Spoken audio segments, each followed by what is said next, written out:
Can you see the board? Is it reflecting or is it okay? Yes, ma'am. Okay. Salary structure for the ease of understanding. ठीक है, for the ease of understanding, आप payroll के पहले कई सारे ऐसे words होते हैं कॉम्पेंसेशन मैनेजमेंट में. In the last class we dealt about compensation management. क्यों कॉम्पेंसेशन मैनेजमेंट किसी ऑर्गेनाइजेशन का इंपॉर्टेंट होता है? Why is there so much of stress in making compensation package of an organization very competitive? Okay, there are various reasons to it: to attract talent, to help retain talent, for getting for employee satisfaction, for employee motivation, and various other factors. For law compliances, जैसे compensation management का सही होना किसी organisation के लिए बहुत important है, क्योंकि आप सैलरी बस ऐसे ही नहीं दे सकते हैं. Otherwise you can structure your own salary, but there are certain rules made by the government जो आपको मैंडेटरीली फॉलो करनी ही करनी है, जैसे कि minimum wage law. Minimum wage law मतलब आपकी कंपनी, इट वाज कॉम्पेंसेशन क्यों जरूरी होता है? स्टैट्यूटरी कॉम्प्लायंसेस के लिए भी, यानी कि गवर्नमेंट के जो रूल निकले हैं, गवर्नमेंट का जो लॉ है, वो आपको फॉलो करना ही करना है जब आप सैलरी किसी को दे रहे हैं. उसमें से एक है minimum wage act. Minimum wages act 1948. What is this act? क्या हो सकता है इसका मतलब? बताइए ऑनलाइन स्टूडेंट्स, टेल मी, क्या हो सकता है इसका मतलब? क्या समझ आता है मिनिमम वेजेस से? देना पड़ता है. ये कहती है न्यूनतम मजदूरी. सुने हैं पेपर वगैरह में, सुना होगा या टीवी में सुना होगा, न्यूज में. ये वही है कि सरकार ने वर्कर का आप एक्सप्लॉयटेशन ना हो, इसीलिए सरकार ने एक लॉ बनाया है. इट्स एन एक्ट जिसमें ये बताया गया है कि there should be a minimum wage given to the worker.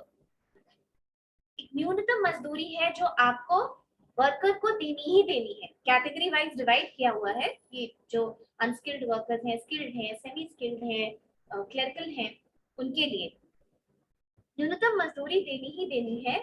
ये 1948 के एक लॉ में बताया गया है. अगर आपका कॉम्पेंसेशन मैनेजमेंट उस चीज का कॉम्प्लायंस नहीं करता है तो एज एन एम्प्लॉयर आपके ऊपर फाइन हो सकती है, आपके ऊपर इम्प्रिजनमेंट हो सकता है, और इन केसेस बोथ, जो भी उस लॉ में स्टेटेड है इसके इन्फ्रिंजमेंट करने पे. समझ में आई बात?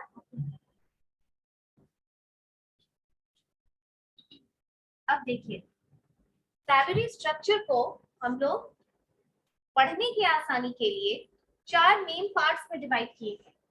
We have divided the salary structure into 4 main parts. One by one, you will deal with these parts and understand the detailing of it, the nuances of it. The first one was, tell me, what was the first one? Online students, I have already made you write all of these. What was the first point?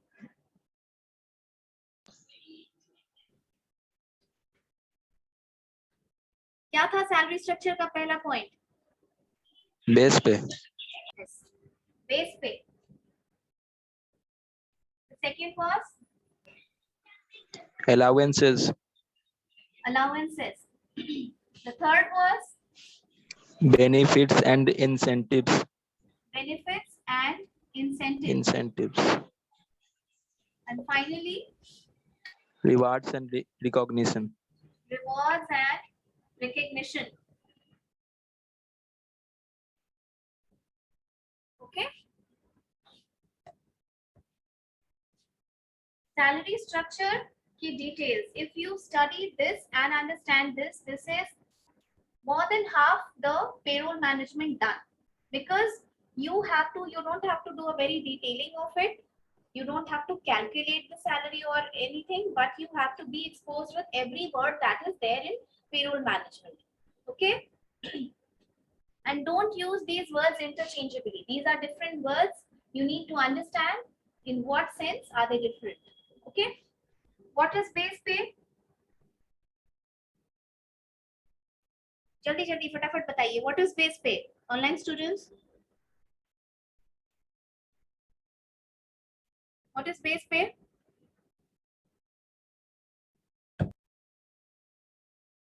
Okay, base pay. What is base pay? Base pay. You have heard of the basic pay? 30 to 40% of total salary of employees. Yes, but what is base pay? क्या आपने सही बोला कि 40 to 50% CTC का part होता है ये generally, but base पे क्या होता है?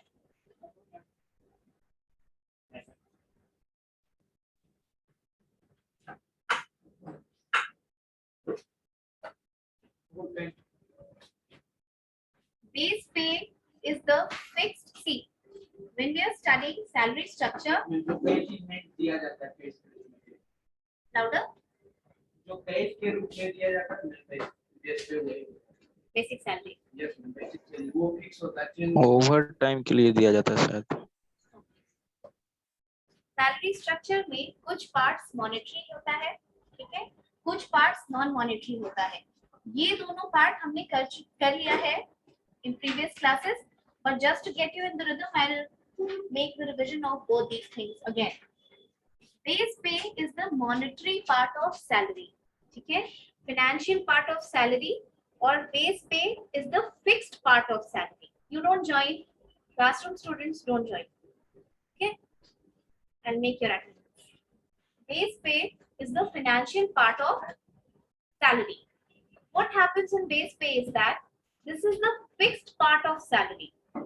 Generally ये 40 to 50% of CTC होता है, ठीक है, 40 to 50%.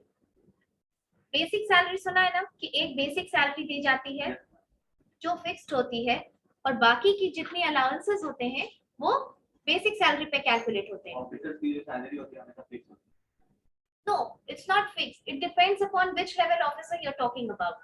गवर्नमेंट, प्राइवेट और पब्लिक दोनों का हम समझा देंगे. हाँ, अभी के लिए बस ये समझो कि जिस भी केस में ये रहेगा बेस पे फिक्स्ड होता है, okay, and the other allowances are calculated on the basis of what your basic salary is. Private sector की अगर आप बात करें तो उनके पास थोड़ा सा, उनके पास लिबर्टी होती है कि वो अपने सैलरी को स्ट्रक्चर कर सकते हैं अपने according. In that case tell me कि private sector will deal with, should I rub this? ठीक है, calculations है. Are you writing? Write down.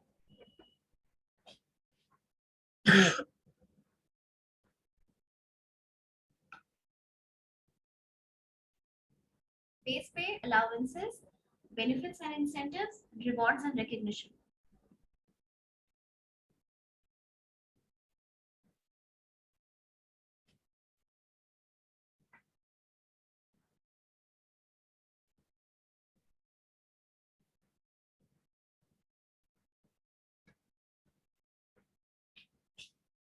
है benefit Benefits and incentives.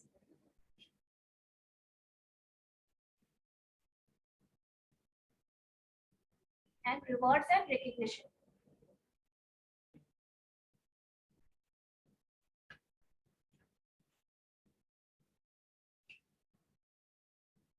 Done?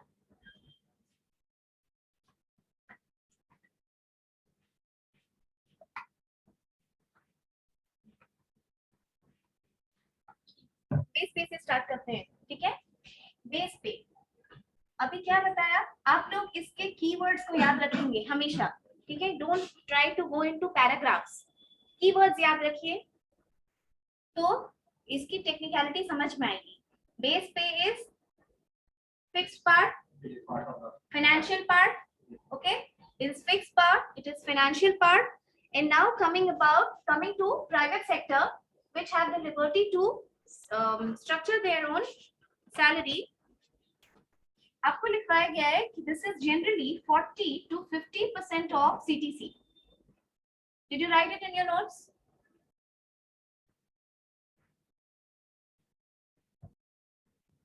Base पे एक बेसिक सैलरी सुनी है ना, बेसिक सैलरी होती है, उस बेसिक सैलरी के ऊपर आपका अलाउंसेस कैलकुलेट होता है, ठीक है।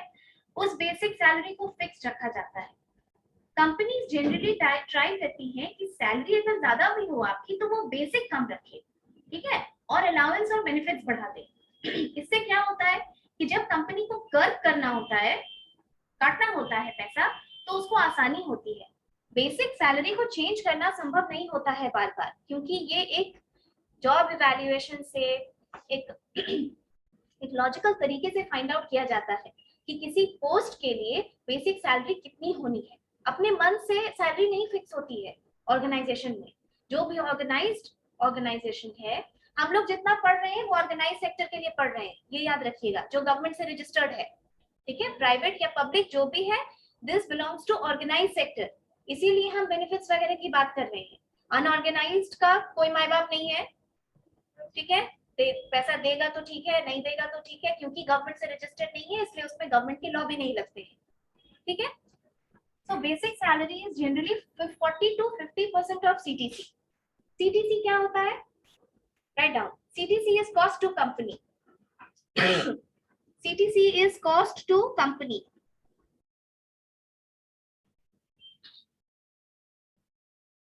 कॉस्ट टू कंपनी,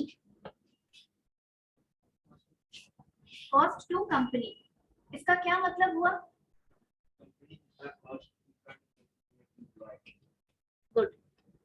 आप कहीं ज्वाइन करेंगे या आपके सीनियर्स का कहीं प्लेसमेंट होगा तो उसका ऑफर लेटर देखना, उसके ऑफर लेटर पे ये मेंशन होगा your CTC will be this this this, ठीक है। 3 लाख, 3.5 लाख, 4 लाख, 5 लाख, जो भी होगा।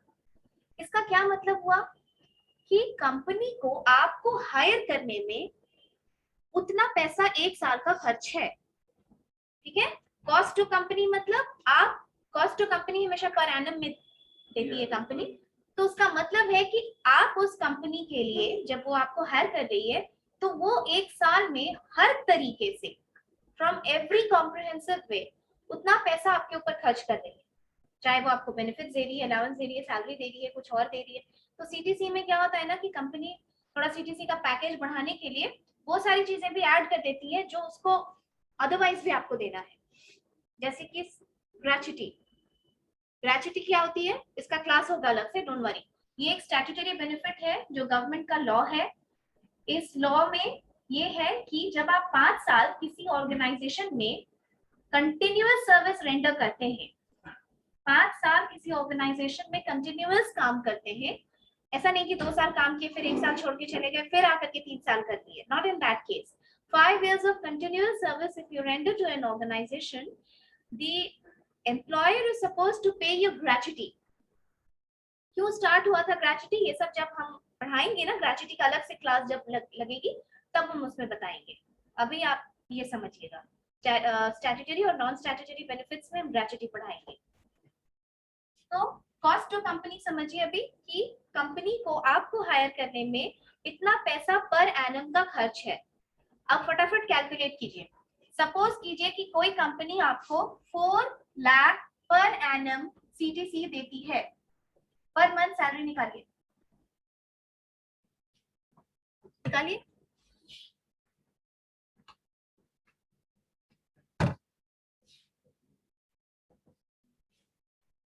This is a basic calculation. Do it fast. 4 lakh per annum is the CTC. What is the per month salary? क्या होगा? 33,000. Good. मंथली कितनी होगी? लमसम 33,000, 33,000 होगी। 33,000. अब देखिए जो आप लिखे हैं कि 40 to 50% ऑफ सीटीसी होती है, ये कहीं रिटन रूल नहीं है। जनरली कंपनीज की ये पॉलिसी होती है कि वो 40 to 50% of the total CTC को अपना बेसिक मानती है। तो मान लीजिए कि कोई कंपनी अगर 40% सीटीसी देती, 40% बेसिक देती है, तो इस सैलरी पे बेसिक सैलरी निकालिए, कितना होगा? 20%। जोर से बोलो। at 50 no at 40 हाँ 13,200. ठीक है 13,200 ये हो जाएगी आपकी मंथ की बेसिक सैलरी। समझ में आया? तो ऐसे होता है बेसिक सैलरी कैलकुलेट। और ये बेसिक सैलरी अपने मन से कंपनी नहीं देती है, इसका एक कोई भी ऑर्गेनाइज जो कंपनी है जिसमें पोस्ट है, ऐसा नहीं कि कुछ भी कि आज हायर कर दिए कल नहीं, उस तरह की बात नहीं हो रही है। जो प्रॉपर पोस्ट होता है, जैसे इंफोसिस में सिस्टम इंजीनियर का पोस्ट है, फर्स्ट रिक्रूटमेंट उसी पे होती है, तो उसको कितनी सैलरी मिलनी चाहिए ये कैसे डिफाइन होता है? ये जॉब इवैल्यूएशन एक वर्ड है एचआर में, ठीक है? जॉब इवैल्यूएशन उससे होता है, नेट वर्थ निकाला जाता है उस पोस्ट का कि ये इस जॉब का, यानी कि हर जॉब के ऑर्गेनाइजेशन में एक ही तरीके की प्रोडक्टिविटी यील्ड करती है नहीं करती है ना? तो जॉब ज्यादा इंपॉर्टेंट होते हैं, तो जॉब्स के लोगों को छोड़ के जाने में बहुत तकलीफ नहीं होती है, organisation can replace it easily. But there are certain post, जैसे जनरल मैनेजर किसी कंपनी का जो पूरा एरिया देख रहा हो, वो अगर रिजाइन कर दे तो कंपनी को बहुत परेशानी हो जाती है, राइट? तो वो जॉब इवैल्यूएशन का पूरा प्रोसेस होता है, जॉब एनालिसिस होती है, उससे निकाला जाता है, ठीक है? That's another chapter in HR. Leave it. Ma'am बोलो। मैम जो 30,200 आया है, कैसे आया है, कैसे निकलेगा मैम? 40% ऑफ दिस मंथली, जैसे कि सीटीसी 4 लाख पर एनम हुआ ना, तो मंथली इसकी 33,000 सैलरी बनी, इसका 40%।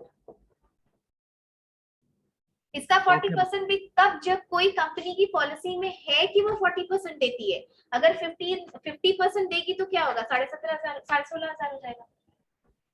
Okay ma'am. ज्यादा लोग 40% तो सीटीसी जो देता है वो ये तो नहीं पता जाएगा, नहीं 20 लाख का लगा तो 20 लाख देगा तो वो 1 ही लाख पर मंथ। नहीं नहीं, पैकेज जो देता मैं वो सीटीसी ही में दे देता। हाँ उसी को पैकेज। एक minute, are you saying something?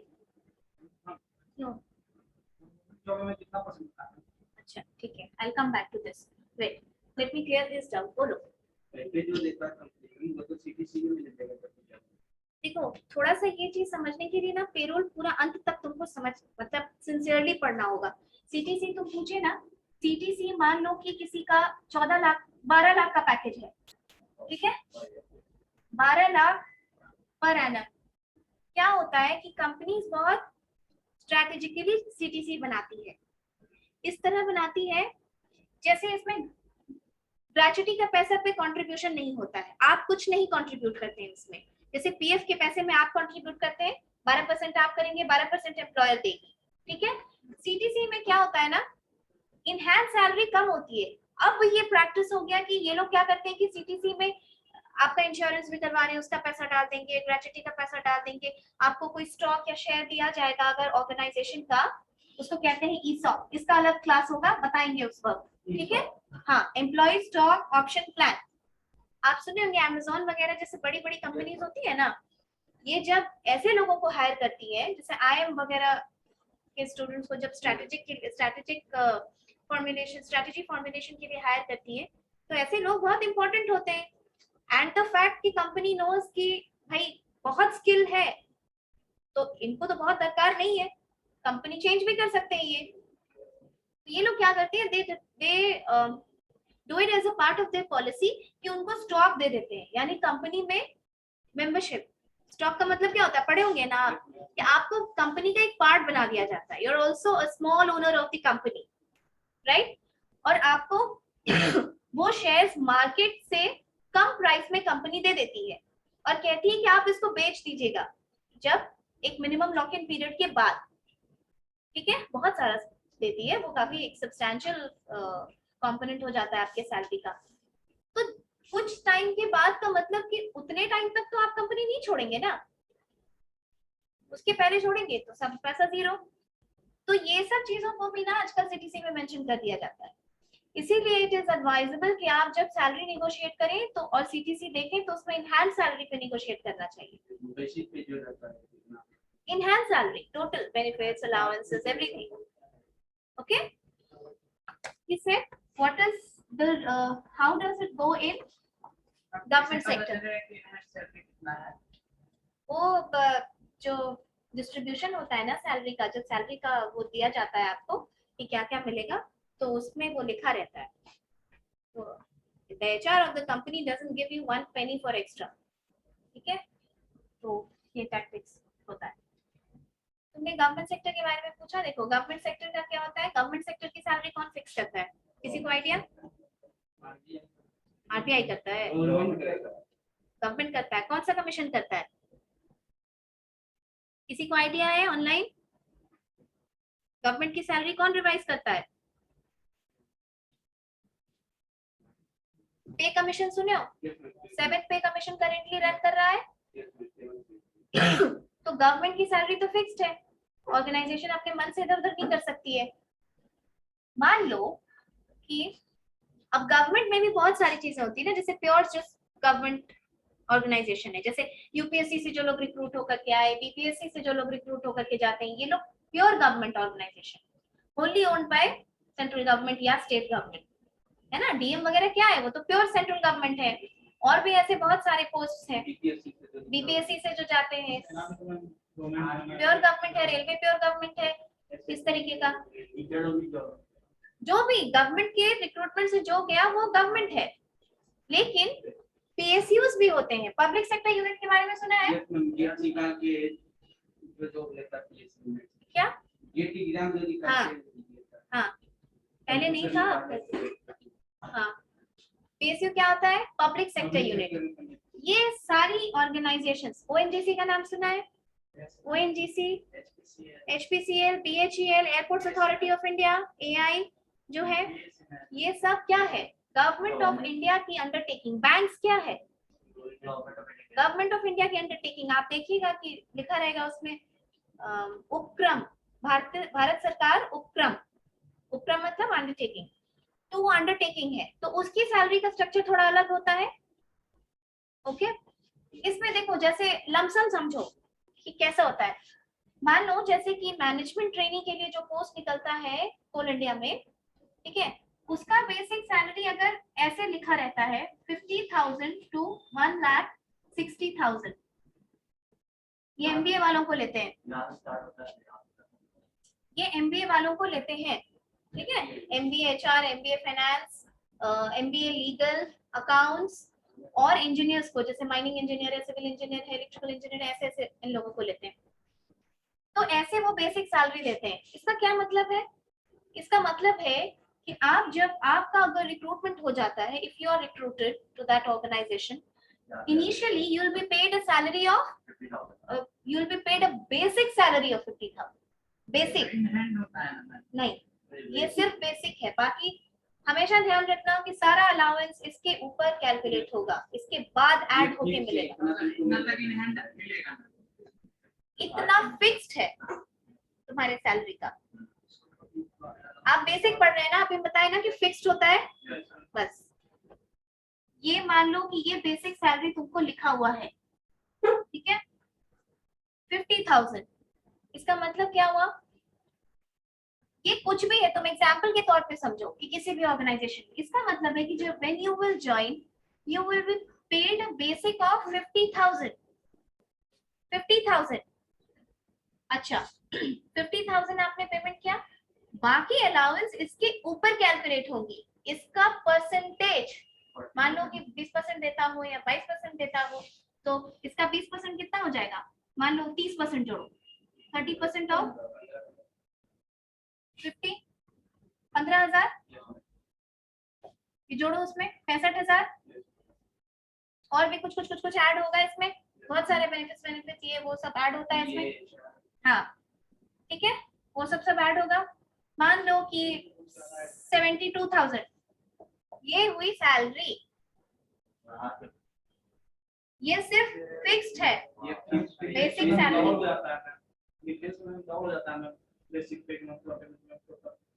Down हो जाता है, डबल. वही तो कह रहे हैं हम, ये तो डिपेंड करता है ना कि उसकी बेनिफिट क्या है, अलाउंस क्या. अलग अलग ऑर्गेनाइजेशन का अलग अलग है, अलग अलग जगह पे सेम ऑर्गेनाइजेशन का सैलरी अलग अलग है. जो बॉर्डर पे है उनको अलग पैसा मिलता है सोशल सिक्योरिटी एक सिक्योरिटी के तौर पे, 22,000 रुपया मिलता है ना। बैंक में भी है, जो रूरल एरिया में लोग को ज्यादा चल रहा है। जम्मू कश्मीर की सिर्फ बात नहीं है, जो भी ऑड एरिया है जहाँ पे कि नक्सलाइट प्रोन एरिया है, गया में भी बढ़ जाता है। जैसे जो लोग हाँ जो डीएम पोस्टेड होता है, जैसे नक्सलाइट प्रोन एरिया वगैरह में 35 या ऐसे कुछ 35,000 के आसपास सैलरी उनको बढ़ा के मिलती है। जैसे जो पटना का डीएम रहेगा उससे सैलरी उसकी 35,000 ज्यादा होगी क्योंकि वो वहाँ काम कर रहा है। तो ये सब ऑर्गेनाइजेशन टू ऑर्गेनाइजेशन डिफर करता है। When you go in job you will understand it better. अभी के लिए बस ये समझिए कि ऐसे कैलकुलेशन होता है, ठीक है। और आप पहले साल ज्वाइन किए, अगले साल प्रमोशन तो नहीं होगा, 3-4 साल डिपेंड करता है कि भाई उस ऑर्गेनाइजेशन में प्रमोशन का एवेन्यूज क्या क्या है, ठीक है, टाइम बाउंड प्रमोशन है कि नहीं।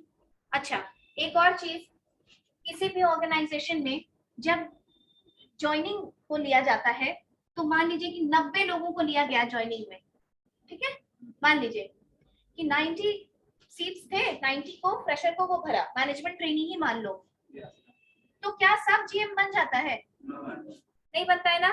जैसे जैसे ऊपर जाते हैं सीट्स कम होता जाता है। एक जनरल मैनेजर पूरे ऑफिस का मैनेजर होता है, उसके नीचे ऐसा ऐसा बहुत सारा लोग रहता है ना एक बैच में। तो प्रमोशन हमेशा तो नहीं होगा कि हर 3 साल में प्रमोशन हो रहा है, नो। इन दैट केस क्या होता है, आपको ये ब्रैकेट दिया जाता है कि 50,000 से 1,60,000 के बीच में आपका बेसिक है।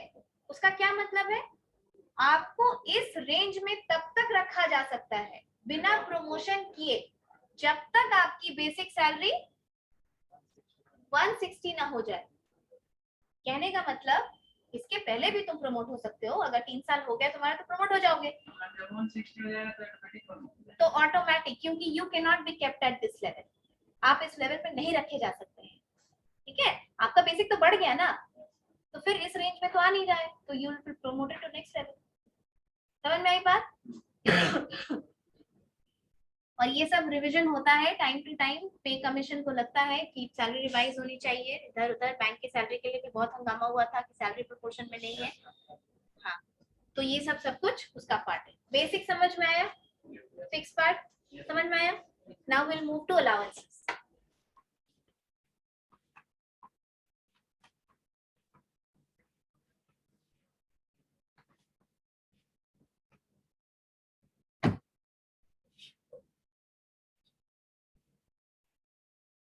बेस पे के बारे में क्विकली 2-3 लाइन लिख लीजिए ताकि आपके पास रिकॉर्ड हो।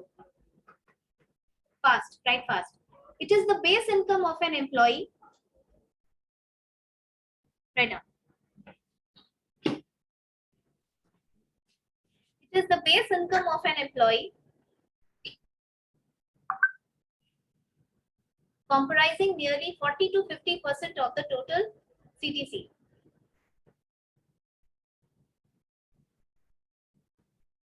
It is the base income of an employee comprising nearly 40 to 50% of total CTC. It is a fixed amount. It is a fixed amount which is prior to any reductions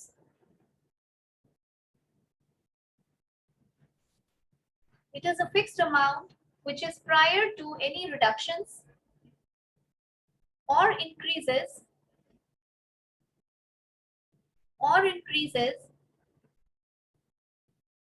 like bonus, overtime,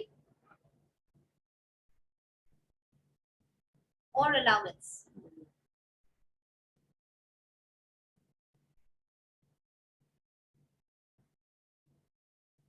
Okay, it is the base income of an employee comprising nearly 40 to 50% of total CTC. It is a fixed amount that is prior to any reductions or increases like bonus, overtime, or allowances. It is determined based on the designation of the employee.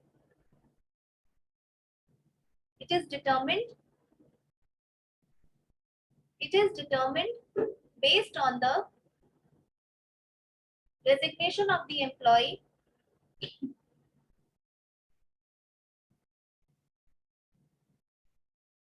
designation of the employee and the industry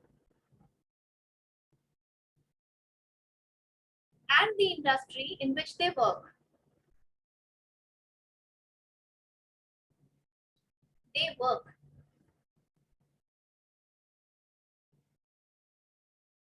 The other components like allowances in which they work. The other components like allowances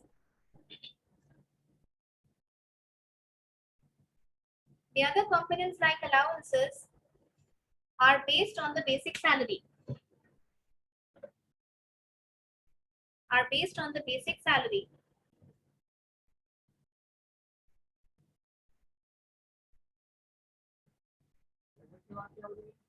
other के बाद The other components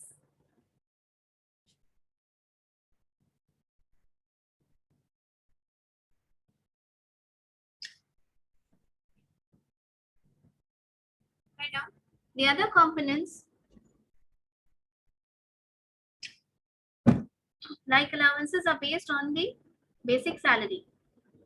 Now you write quickly about allowances and then I'll explain it to you. First you write about DA. Dearness allowance.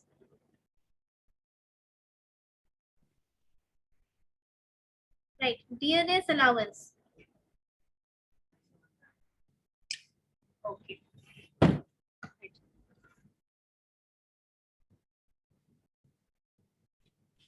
Dearness, अभी explain कर देते हैं, लिख लो पहले. Dearness allowance. Dearness allowance.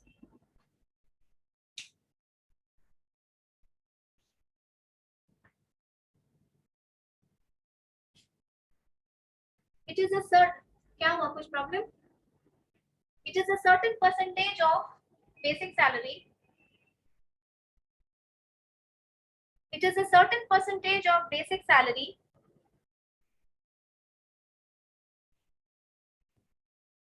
which is meant to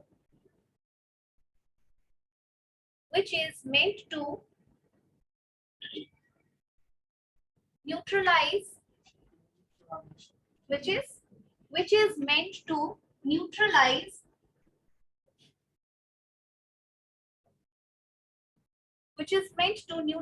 the impact of inflation.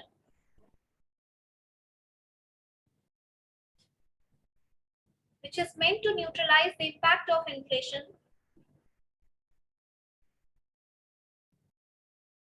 It is paid by the government to employees. It is paid by the government to its employees. तो पहले लिख लो, जो छूटा है ना उसको बाद में कर लेना, तुम्हारे पीछे जो है ऐसे आगे वाला भी मिस हो जाएगा. ठीक है? It is paid by the government to employees of the public sector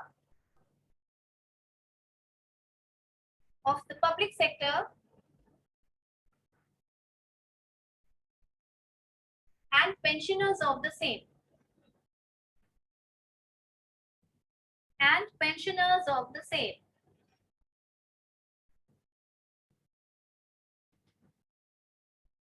It is revised twice a year. Ma'am, public sector and pensioners of the same. जो पेंशन लेते हैं उनको भी मिलता है. Pensioners of the same.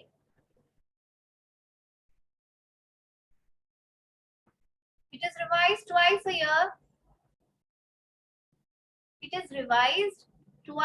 year. साल में 2 बार. Twice a year.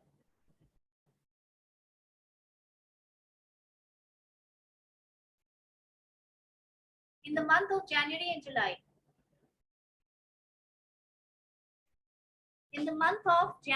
July.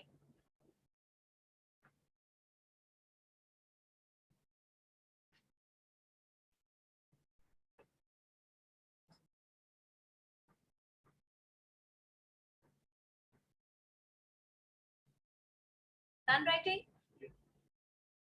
Okay. I'll explain you what is DA.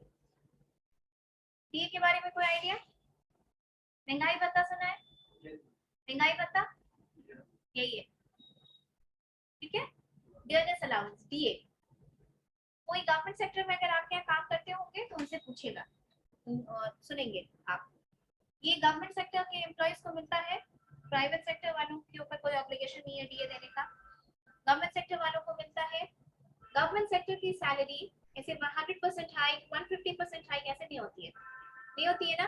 Government का एक प्लान है 3% के हिसाब से बढ़ता है, बहुत कम के हिसाब से सैलरी बढ़ती है। कितना भी काम कीजिए सैलरी उतना ही बढ़ेगा। हाँ, तो वो है प्रमोशन भी फिक्स रहता है। sometimes, yeah, but not every time.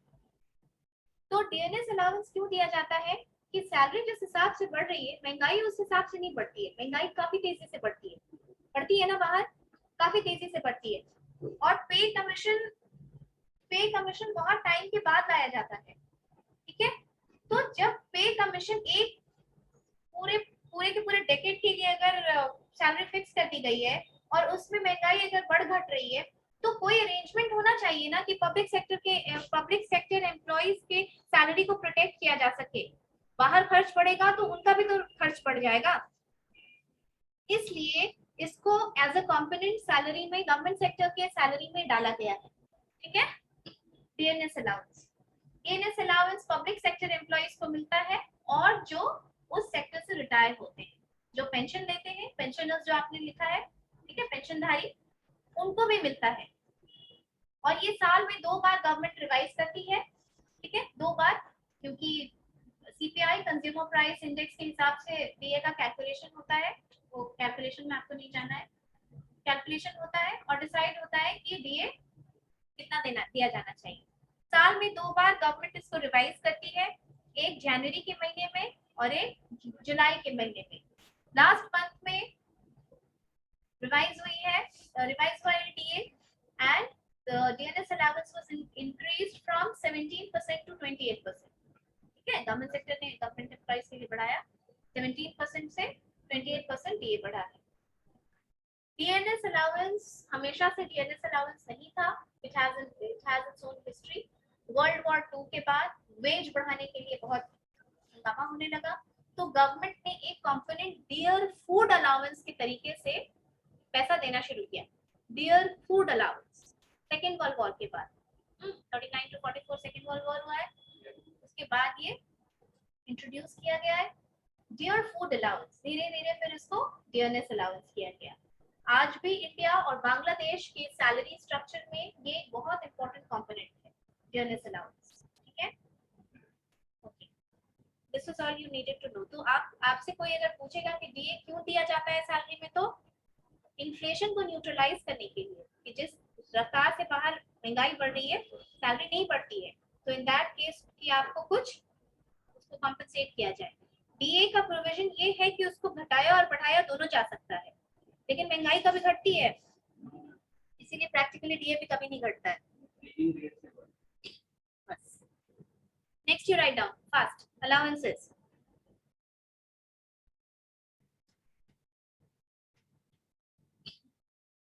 Write down allowances, आज लिख लो, I'll explain it to you in the next class, okay? Allowances, these are over and above the basic pay. These are over and above the basic pay which are allowed in the organization. These are over and above the basic pay which are allowed in the organization during the course of their regular duty. During the course of their regular duty.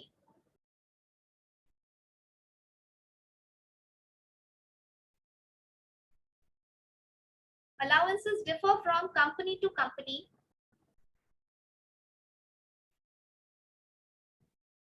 Allowances differ from company to company according to their policies. Allowances differ from company to company according to their policies. Handwriting हो गया? Online हो गया? Yes, ma'am. Write down the various types of allowances are. Write like this. The various common types of allowances are.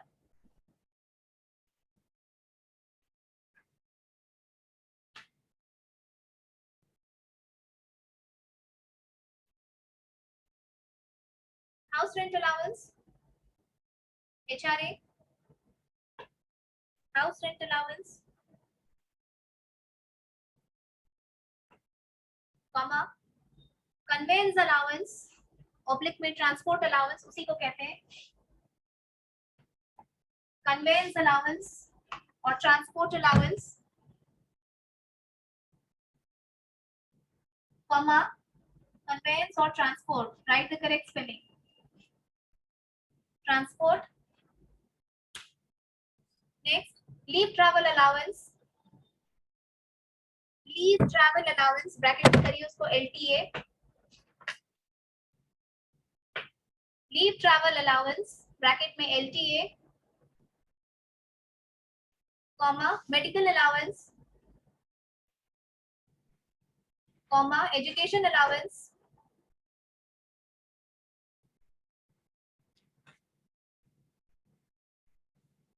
comma education allowance, comma uniform allowance,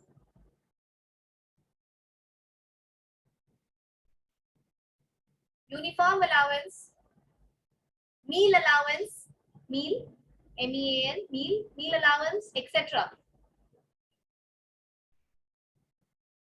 etc. In the next class, we will start with, I'll explain you allowances. What are allowances? Okay? Okay, online students? Yes, ma'am. Thank you. Thank you.